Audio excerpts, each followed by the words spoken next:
que eu vou comentar um pouquinho essa pergunta aqui, porque é uma tônica que vem até na minha própria vida pessoal.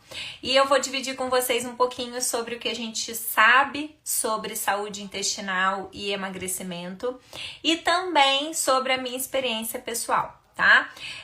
A dificuldade de emagrecer pode estar relacionada com a disbiose e a saúde intestinal? E a resposta é sim. Por quê? A gente sabe que pessoas obesas têm uma microbiota diferente de pessoas que são magras. E se a gente faz estudos, tem vários estudos evidenciando isso, o padrão de disbiose de obesos é diferente do padrão encontrado em pessoas que são magras.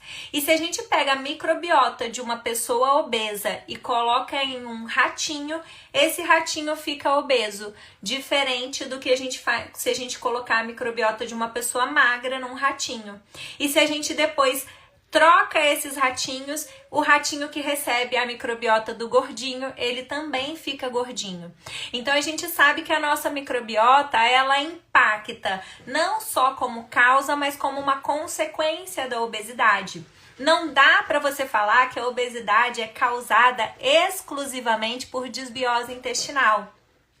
Isso é um erro, gente. Obesidade é uma doença multifatorial. Envolve história de infância, envolve genética, envolve o seu padrão alimentar, envolve a sua forma de lidar com as emoções, envolve os seus hormônios. Há muitas coisas que estão relacionadas com a obesidade. Mas a gente sabe que dentre essas várias causas da obesidade, a microbiota intestinal tem um papel importante. Isso porque o nosso intestino, ele não só é o órgão onde a gente absorve os nutrientes e a depender do perfil que a gente tem de microbiota, a gente absorve mais a caloria dos alimentos, e isso é uma coisa muito triste, porque eu sou uma pessoa que sempre fui gordinha e eu tinha uma prima que regulava a idade comigo, que ela era magra de ruim. Magra de ruim porque comia tudo, não engordava. E eu desde criança tinha essa frustração porque eu comia muito menos do que ela.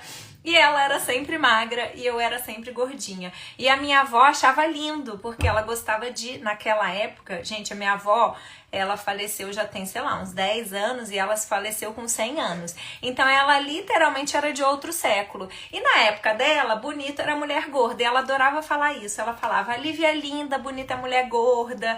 Então eu ficava triste. Toda vez que eu ia na casa da minha avó, que eu encontrava com a minha prima, que era magra de ruim, literalmente. Porque a nossa genética, apesar de sermos primas, a nossa genética não era igual. Mas muito provavelmente a gente sabe que tem outros fatores que interferem nisso, entre eles a microbiota. Então sim, a microbiota de pessoas que têm tendência à obesidade, ela é diferente da microbiota de pessoas que são magras, são pessoas que comem e não têm tanta facilidade de engordar. E isso, durante muito tempo, era um diferencial positivo para a pessoa que era gordinha, porque ela aproveitava melhor a energia dos alimentos, porque ela tinha aquela microbiota que ajudava nisso. Agora, hoje que nós temos um acesso irrestrito à alimentação, que não é o que acontecia com, sei lá, os nossos antepassados, quando não tinha geladeira, mercado, delivery, iFood, a pessoa que conseguisse absorver melhor os nutrientes, as calorias, ela era uma pessoa que tinha mais chance de vingar, de viver, de sobreviver. Então, durante uma fase da história da vida humana, essa microbiota era até um diferencial competitivo. É que hoje a gente come muito mais do que a gente poderia e deveria. E a grande questão é que o que a gente come é o que mais influencia a nossa microbiota. Então, ao invés de ficar pensando em qual é o probiótico que eu tenho que tomar para emagrecer, porque há estudos de tratamento com probiótico para obesidade, mas a diferença que isso vai fazer, gente, é mínima. O que você precisa é o que eu preciso comer para ter uma microbiota saudável.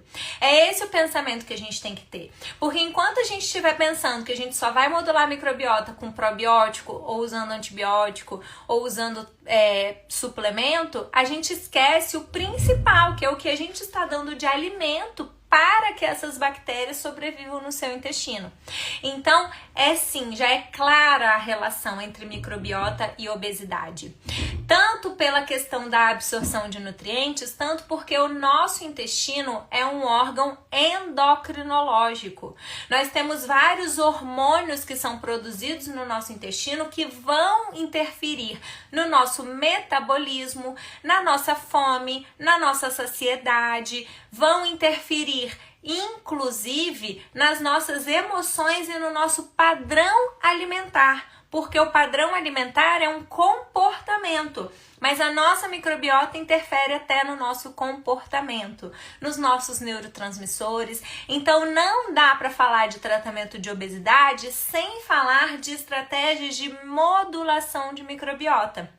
Agora, essa história de gente vendendo aí pela internet probiótico para você emagrecer, tome esse probiótico que você vai emagrecer tantos quilos. Isso não existe. Não adianta você tomar probiótico se você não mudar todo o resto. E o que mais influencia a nossa microbiota é o que a gente come, é o horário que a gente dorme, são as nossas relações interpessoais, é a forma como a gente se expõe à natureza, é tudo isso que vai interferir numa microbiota saudável. Então, sim, a microbiota é muito importante para o manejo da obesidade.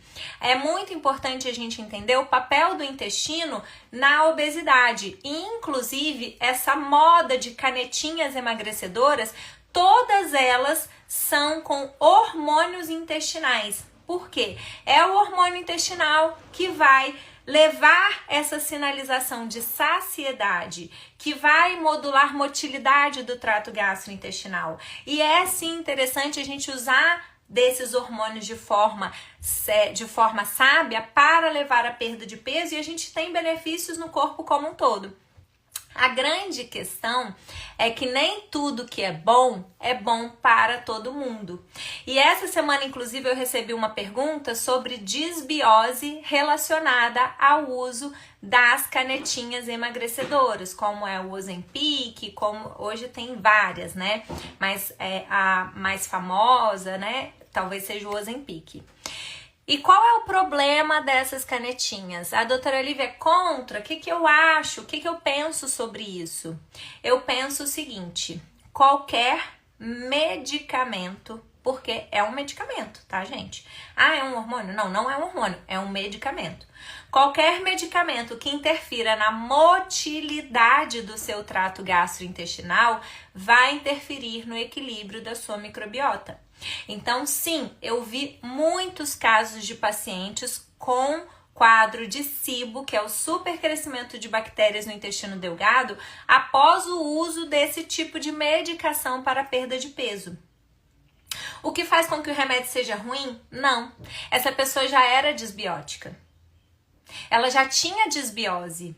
E com o uso de um medicamento que trava a motilidade intestinal, essa disbiose que já estava presente mudou para o intestino delgado ou aumentou essa proliferação dessas bactérias no intestino delgado. Então, ainda que o medicamento não seja a única causa, a gente sabe que ele pode interferir, especialmente se a pessoa já estava numa situação de disbiose.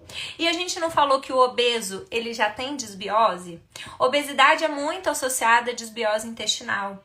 Então, essa pessoa já era disbiótica, ela usou um medicamento que só evidenciou para ela essa disbiose que ela já tinha. Não é que o medicamento causou a disbiose dela, mas ele provavelmente contribuiu, sem dúvida nenhuma. O que não quer dizer que esses remédios não tenham seu papel, porque eles trazem muitos benefícios exatamente por modularem esses hormônios intestinais, por imitarem esses hormônios intestinais. Então, eles vão ter benefício na perda de peso, na gordura do fígado, na função renal, na função cardíaca. Eles têm benefícios, inclusive, na saúde cerebral. Tá? Então, qual que é a minha opinião sobre esse tipo de tratamento? Primeiro, se certifique de que você já não está num quadro de disbiose que precisa ser tratado. Segundo, se você já teve SIBO, pense 1000 vezes antes de usar medicamento para perda de peso, tá? 1000 vezes. e falo de novo, 1000 vezes. E terceiro, tenha um médico que tenha conhecimento acerca de microbiota intestinal ao seu lado, porque senão o seu médico vai falar pra você que é normal você ficar passando mal, que é assim mesmo, que é do remédio que você precisa usar, né? E terceiro, gente, é risco-benefício. A pessoa que tá numa situação de obesidade, que tem lesão de órgão-alvo, que tá perdendo função renal, que o coração já tá sofrendo, que aquele corpo inteiro tá sofrendo, às vezes vale o risco dela desenvolver um SIBO, mas a gente conseguir controlar essa questão. E o quarto ponto que eu quero trazer para vocês é que esses medicamentos muitas vezes fazem com que a pessoa coma menos. E se a pessoa comer menos, muitas vezes ela vai ter até um controle desse tipo de desbiose. Então, é individualização, tá? Para tudo na vida, não tem dieta que sirva para todo mundo, não tem medicamento que sirva para todo mundo, não tem probiótico que seja bom para todo mundo, mas a gente sabe que a gente precisa de um olhar individualizado para a sua saúde intestinal se você quiser perder peso. Isso eu concordo em gênero, número, grau, e eu vivi isso na minha vida. Porque tem gente que me olha hoje e fala assim, a doutora Lívia é meio gordinha, né? E eu ainda tenho lipedema, eu ainda estou querendo emagrecer. Mas eu já emagreci mais de 30 quilos nessa minha luta de mudança de estilo de vida dos últimos, 6 anos, mas que eu fiz de forma mais intensa nos últimos 3 anos depois do nascimento da Letícia. Então, sem dúvida, esse olhar para a microbiota e esse olhar para a perda de peso de uma forma mais ampla influenciou muito no meu resultado e eu vejo isso nos meus pacientes também. Às vezes o paciente vem para tratar uma gastrite e ele acaba, porque eu não trato só gastrite, eu trato pessoas, e ele acaba tendo como consequência uma melhora do manejo do peso, uma melhora do sono, uma melhora do estresse, e a hora que a gente vai reequilibrando esse organismo, a gente tem o benefício de melhorar a microbiota, a gente tem o benefício de ter resultados positivos, inclusive no peso, tá bom? Então, é isso, sim, microbiota e perda de peso tem tudo a ver.